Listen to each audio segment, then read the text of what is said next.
بسم الله الرحمن الرحيم. En şefkatlik, en mehriban Allah'ın ismi bilen başlayman. سبح لله ما في السماوات وما في الأرض وهو العزيز الحكيم. Asmanlardaki ve zimindeki nesillerin hemmisi Allah'a tesbih etti. Allah mutlak galiptir, hikmet bilen iş kılgıçıdır. هو الذي أخرج الذين كفروا من أهل الكتاب من ديارهم لأول الحشر ما ظننتم أن يخرجوا وظنوا أنهم مانعتهم حصونهم من الله فأتاهم الله من حيث لم يحتسبوا وقذف في قلوبهم الرعب يخربون بيوتهم بأيديهم وأيدي المؤمنين فاعتبروا يا أولي الأبصار. Allah ehli kitaptan boğan kafirlani, yani Beni Nazir Yahudilerini tunç qitamlıq sürgünde öylerinden haydap çıkadı. Sile ulanı küçlük durup munda har halda çıkıp gitedi dep güman qılmagan edinglar. Ula özlerinin qorğanlarını, özlerini Allah'ın azabıdan tosiye alaydı dep oylagan idi. Ulağa Allah'ın azabı ula oylamagan yerden keldi. Allah ulanın dilleriga qo'rqinch saldı. Ula öylerini özlerinin kolları ve müminlerin kolları bilen buzdu. Ey akıl egilleri, ulanın halinden ibret edinler. ولولا أن كتب الله عليهم الجلاء لعذبهم في الدنيا ولهم في الآخرة عذاب النار. Eğer Allah ulanı sürgün boluşqa hüküm qılmagan bolsa idi, elbette ulanı dünyada öldürüş bilen azaplaydı. Ula ahirette devzah azabıga duçar boludu.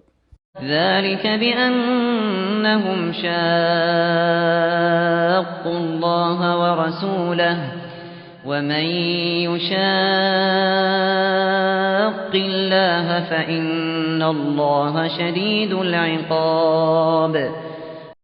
Bu yani ulanın sürgün kılınışı şunun üçündür ki ula Allah bilen ve onun peygamberi bilen karşılaştı.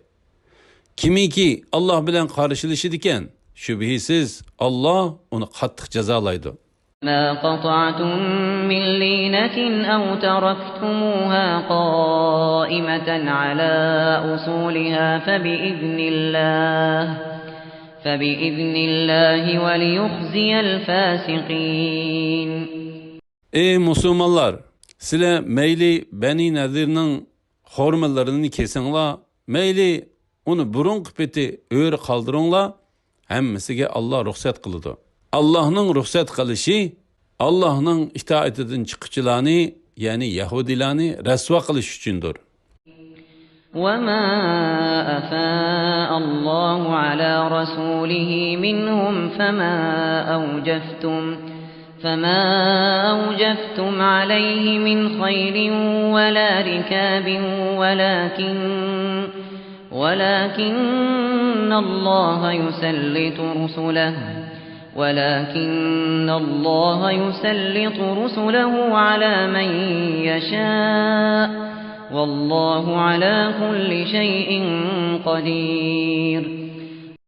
Allah peygamberge uladın, yani Beni Nazir'nin mallardan qaytırgan ganimetlerini sile at tügelerini çaptırıp, yani ecir kılıp capa müşakkat atıp kol keltirgen emez. Lekin Allah peygamberlerini halıgan ademge musallat kılıdı. Allah her nersigi qadirdir. أفاء الله على رسوله من أهل القرى فلله وللرسول ولذي القربى واليتامى والمساكين وابن السبيل كي لا يكون دولة بين الأغنياء منكم وما آتاكم الرسول فخذوه وما نهاكم عنه فانتهوا واتقوا الله إن الله شديد العقاب. Allah payg'ambarga g'animat qilib bergan ahli Qura, ya'ni Qurayza, Nazir, Padak va Xaybar kuffarlarining mollarini ichinglardagi baylar orasida qo'ldan qo'lga o'tib yurmasligi uchun Allohga, payg'ambarga, payg'ambarning xish aqrabolariga, yetimlarga, miskinlarga, ibn sabillarga xos qildi. Payg'ambar sizlarga berganni elinglar. Payg'ambar cheklagan narsadan cheklaninglar. Allohdan qo'rqinglar. Haqiqatan Allohning azobi qattiqdir. للفقراء المهاجرين الذين أخرجوا من ديارهم وأموالهم يبتغون فضلا من الله ورضوانا وينصرون الله ورسوله أولئك هم الصادقون. O ganimetning bir qismi diyaridan haydab chiqarilgan, mal mülkidan ayrılgan fakir muhacirlarga xosdir. Ular Allohning fazlini va roziligini tilaydi. Allohga va uning payg'ambariga yordam berdi. Ana shular iymonda sodiq odamlardir. والذين تبوأوا الدار والإيمان من قبلهم يحبون من هاجر إليهم ولا يجدون في صدورهم حاجة مما أوتوا ويؤثرون على أنفسهم ولو كان بهم خصاصة ومن يوق شح نفسه فأولئك هم المفلحون. Ulardan Medine'de yerlik bo'lgan, iymoni kuchlik bo'lganlar, ya'ni ansarlar, yeniga hijrat qilib kelganlarni, ya'ni muhojirlarni yaxshi ko'rdi. Ularga berilgan narsalar uchun ichi torliq qilmaydi. Ular muhtoj turuqliq muhojirlarning manfaatini o'zlarininkidan a'lo biladi. O'z nafsining bexilligidan saqlanganlar maqsadga erishuvchilardir. والذين جاءوا من بعدهم يقولون ربنا اغفر لنا ولإخواننا الذين سبقونا بالإيمان ولا تجعل في قلوبنا غلا للذين آمنوا ربنا إنك رؤوف رحيم. Ulardan keyin kelganlar, Rabbimiz bizga va bizdan ilgari iymon etgan qarindoshlarımizga mag'firat qilgin. Dillarimizda mu'minlarga qarshi dushmanlik paydo qilmag'in. Rabbimiz, sen eng mag'firat qilguvchisan, eng mehribonsan deydi. ألم تر إلى الذين نافقوا يقولون لإخوانهم الذين كفروا من أهل الكتاب لئن أخرجتم لنخرجن معكم ولا نطيع فيكم أحدا أبدا وإن قوتلتم لننصرنكم والله يشهد إنهم لكاذبون.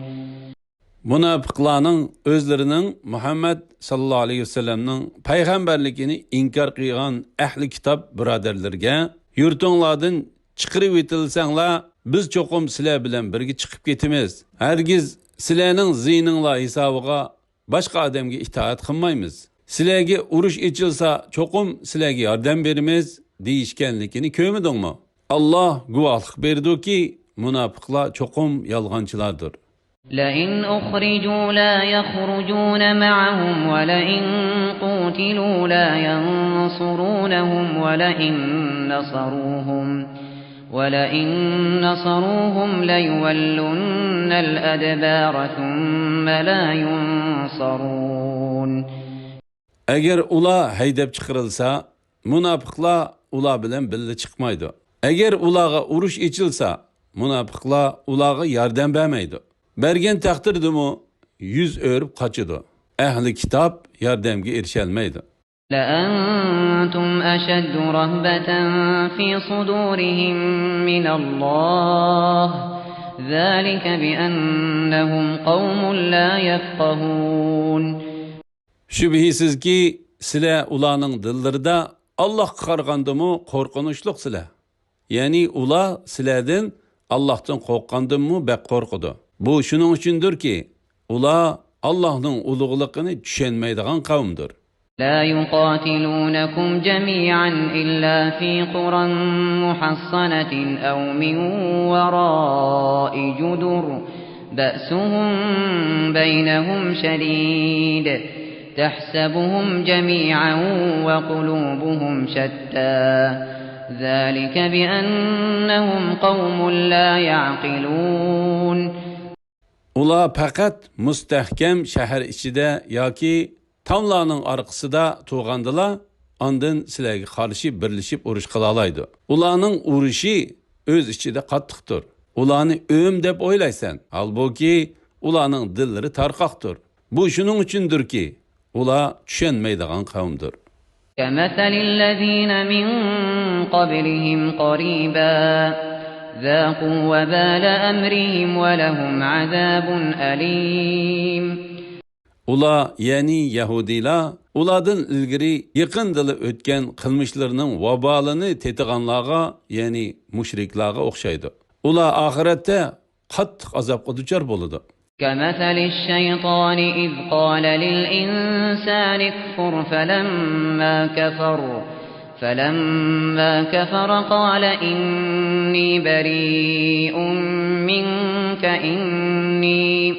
إني أخاف الله رب العالمين. Ular, yani munofiqlar, Yahudilarni urushga qiziqtirishga shaytonga o'xshaydi.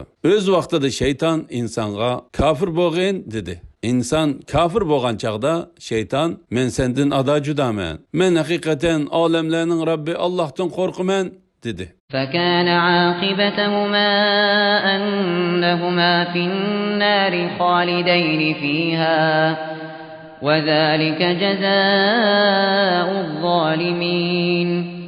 Ularning, yani şeytan bilen insanның akıbeti birlikte dozaqqa kirish, dozaqda mangu qilish bo'ldi. Ayni shu zolimlarning jazosidir. يا أيها الذين آمنوا اتقوا الله ولتنظر نفس ما قدمت لغد واتقوا الله إن الله خبير بما تعملون. Ey müminler! Allah'tan korkunlar. Her adam ete, yani kıyamet günü için yaxşı emellerden nimelerini tayarlıganlığa qarısın. Allah'tan korkunlar. Allah hakikaten kılıvatkan işlerinlerden tolu haberdardır. ولا تكونوا كالذين نسوا الله فأنساهم أنفسهم أولئك هم الفاسقون. Sizler Allah'ını unutgan, şunun bilen Allah ulağı özlerini unutuldurgan kişilerdek bulmanlar. Yani şula fasıkladır. لا يستوي أصحاب النار وأصحاب الجنة أصحاب الجنة هم الفائزون.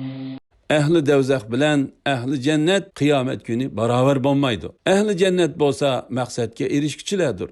لو أنزلنا هذا القرآن على جبل لرأيته خاشعا متصدعا من خشية الله وتلك الأمثال نضربها للناس لعلهم يتفكرون. Eğer biz Kur'an'ni birer taqqı nazil qıysak, çokum sen onun Allah'tan qo'rqqanlıqdan baş ekkenlikini, yerilip ketkenlikini körettin. Biz bu misallarni kişilerge ula Allah'ın kudretini fikir qiysun deb bayan qılımız. Huvallahu'l-lezî la ilahe illahu alimul gaybi veş-şehâdeh huvar-rahmanur-rahîm. Allah'tan başka ibadetke layık hiç ma'bud yoktur. O yoşurunni, aşkarını bilgiçidir.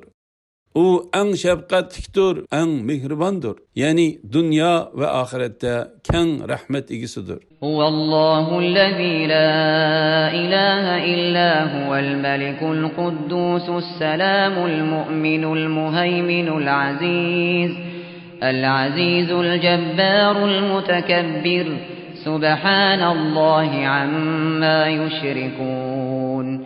Allah'tan başka ibadetke layık hiç ma'bud yoktur. O mutlak padişahtır. Yani bütün mahlukatının malikidir. Paktır. Yani hem noksandan paktır. Müminlerge salametlik bağışlıqçıdır. Dostlarını korkunuştan, azaptan emin kılgıçıdır. Hemmini küzütüp durguçudur. Mutlak galiptir. Kahır kılgıcıdır. Ulugluk egisidir. Müşriklarının şerik keltirgen nersillerden paktır. Huvallahu'l hâlikul bâri'ul musavviru lehul esmâ'ul husnâ yusebbihu lehu mâ fis-semâvâti vel-ard ve huvel azîzul hakîm. Allah hemmini yaratqıçıdır. Yokluktan payda kılgıçıdır. Hemmin ersige suret, şekil bağışlıqıçıdır. En çıraylık isimlar igidir. Asmanlardaki ve zimindeki nesile onunla tesbih etip durdu. O mutlak galiptir, hikmet bilen iş kılgıçıdır.